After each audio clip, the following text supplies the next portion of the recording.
Doctor Bhupen Hazarika আৰু কল্পনা লাজমীৰ প্ৰেম কাহিনী। এই প্ৰেম কাহিনী আছিল অত্যন্ত সুন্দৰ আৰু নিভাঁজ হৃদয় জুৰুৱা।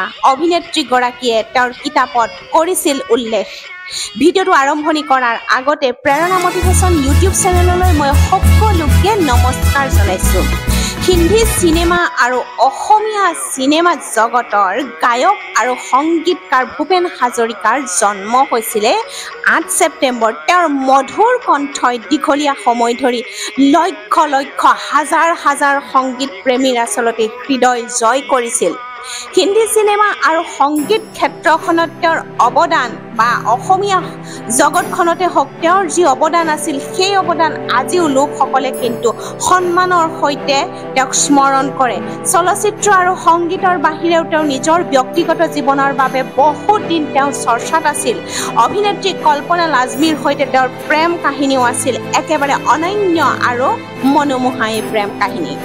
ডক্টৰ ভূপেন হাজৰিকাদেৱৰ সৈতে নিজৰ প্ৰেম কাহিনী কল্পনা লাজমীয়ে তেওঁৰ জীৱনী Bhupen Hazarika as I knew him নামৰ এই কিতাপখনত বিস্তাৰিতভাৱে উল্লেখ কৰিছে। আৰু সেই কিতাপত তেওঁ লিখিছে যে তেওঁলোকে প্ৰায় ৪০ বছৰ ধৰি একেলগে জীৱন যাত্ৰাত একেই অনুগামী আৰু একেই পথ প্ৰদৰ্শক হিচাপে আছিল।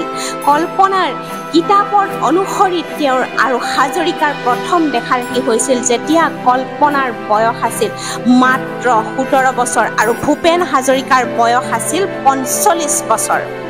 কল্পনা লাজমীয়ে লিখিছে যে আমাৰ প্ৰথম দেখা দেখি যেতিয়া হৈছিল, সেই একেই দেখা দেখিতেই আমি দুয়োৱে ইজনে আনজনৰ একেই আকাংক্ষাৰে একে আকৃষ্ট হৈ পৰিছিলোঁ। সেই প্ৰথম দেখাৰ প্ৰতিবিম্ব মই ৪০ বছৰ পাছতো তেওঁৰ চকুত দেখিছিলোঁ। যেতিয়া তেওঁৰ জীৱনৰ শেষ সময়লৈকে এই প্ৰেমে দেখা দিছিল আৰু আমাৰ জীৱনত যৌৱনৰ পৰা বাৰ্ধক্যলৈকে পৰস্পৰ প্ৰেম আৰু আৱেগৰ এক নিৰন্তৰ যাত্ৰা আছিল। জীৱনৰ ভিতৰত বহু অধ্যায় আহিছিল, কিছুমান আমি মৰমেৰে সাঁচি ৰাখিছিলোঁ আৰু কিছুমান অধ্যায় আমি পাহৰি যাবলৈ বিচাৰিছিলোঁ। এই বুলি কল্পনা লাজমীয়ে উল্লেখ কৰিছে। তেওঁ আৰু লিখিছে যে ভূপেন হাজৰিকাৰ সৈতে মোৰ প্ৰেম কাহিনী একেবাৰে নিভাঁজ আছিল বুলি তেওঁ কৈছে।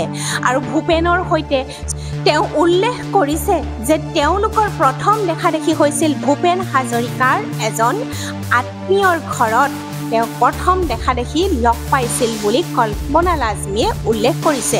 তাৰ পাছত দুয়োজনে আচলতে দেখা সাক্ষাৎ নিয়মীয়া হ'বলৈ ধৰিলে।